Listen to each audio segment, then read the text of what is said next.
श्रीमन नारायण गुरु जी। जी मैं नारायण दास आपके श्री चरणों में कोटि कोटि प्रणाम करता हूँ। खुश रहिए, गुरु जी कैसे हैं आप? कृपा है। अच्छा जी। जी मेरा वैसे तो कोई सवाल नहीं है। मेरा जैसे मतलब मैं जब से आपसे दीक्षा हुई है, हो गए 2-3 वर्ष हो गए हैं, जब से लेके आज एकादशी है, आज तक के जितने भी मतलब व्रत रहे हों, जितने भी तीर्थ याटन हुए हों और जितने भी मतलब परिक्रमा वृंदावन के हुए हों, वो सब जितना पुण्य बना हो, जितना भी कुछ बना हो, वो सब गुरुजी मैं आपके सही चरणों में समर्पित करना चाहता हूँ। अच्छा, आप अपना खुश पुण्य रहिए। देना चाहें। हाँ, धन्यवाद। मेरा जितना पुण्य है, जितनी मेरी सेवा है, जो भी मैंने किया है, व्रत जितने आज का सारा पुण्य मुझे क्यों देना चाहते हैं? कुछ पुण्य अपने पास रखिए। मुझे चाहिए ही नहीं पुण्य और पाप, मैं बिल्कुल खत्म करना चाहता हूँ। अच्छा, जीवन मुक्त होना चाहता हूँ। तो आप माँ बाप हैं आपके? जी सेवा करते हैं? जी मैं करता हूँ उनकी। विवाह हो गया? नहीं।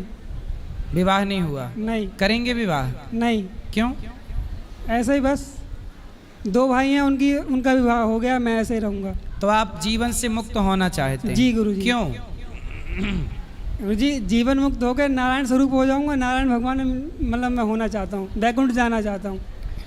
तो ये धरती में आपको बैकुंठ नजर नहीं आ रहा है? आ रहा है गुरुजी, ये बैकुंठ ही तो जहाँ मैं बात कर रहा हूँ आपसे। हाँ। आप नारायण भगवान ही तो, मैं हमारे लिए तो। इसलिए आपको मोक्ष जरूर मिलेगा, ये सत्य है। आपको भगवान भी मिल चुके हैं और आगे भी मिलेंगे, सत्य है। जी गुरुजी। लेकिन हम धरती को ही, जो ईश्वर की बनाई ये धरती है, ये ईश्वर की रचना है, इसलिए ये भी एक बैकुंठ ही है।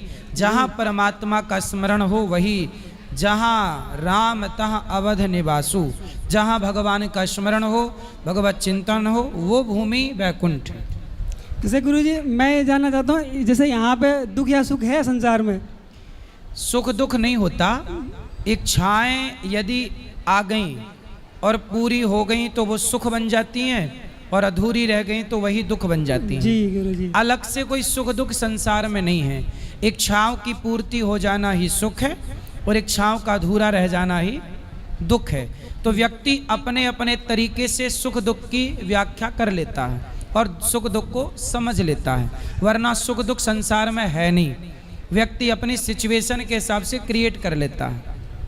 जैसे गुरुजी गीता में जैसे बताया है, निर्माण अमोहा जित दोष संगा अध्यात्म नित्या बिनवृत्त कामा द्वंद्व विमुक्ता सुख दुख संगे गच्छन तमूढ़ा पद्मम व्यम तत्। यदि अगर हम गीता के हिसाब से ऐसे चलें तो मुझे लगता है ना तो दुख है संसार में, ना सुख है। बिल्कुल। ना तो कोई बड़ा इंसान है, ना कोई छोटा इंसान है। कोई परेशान नहीं है, सब सुखी है, पूरा संसार सुखी है। गीता के हिसाब से चलने लग जाएं तो हर घर बैकुंठ ना हो जाए, हर घर ना।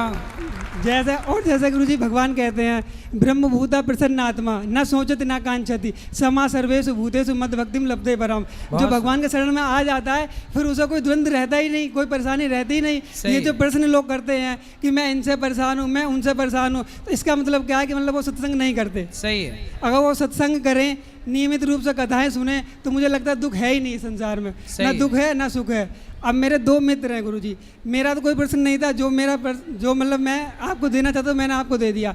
2 प्रश्न हैं, एक कुलदीप है और एक अमन है, वो दोनों छुपे पड़े हैं, बाहर है। क्यों?